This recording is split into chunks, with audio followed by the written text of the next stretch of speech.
বিশ্বকাপের আগে বাংলাদেশের জাতীয় দলে একের পর এক ঘটনা জন্ম নিচ্ছে। এবার সেই সমালোচনার খলনায়ক হেড কোচ হাতুড়ি সিং। খেপেছে খালেদ মাহমুদ। হাতুড়ুর সিংহের বিদায় নিলে জাতীয় দলের কোচের দায়িত্ব নিতে চান খালেদ মাহমুদ।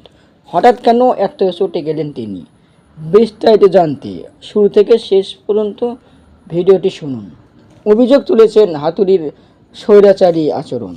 অন্য কোনো কোচদের তেমন কোনো কাজ করতে দেন না। বাস্তব অভিজ্ঞতা থেকে অভিযোগ এনেছেন খালেদ মাহমুদ।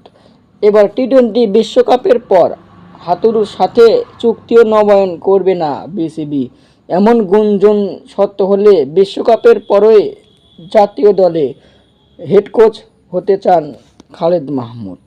হাতুড়ি এমন আচরণ মেনে নেওয়ার মতো না বললেন তিনি।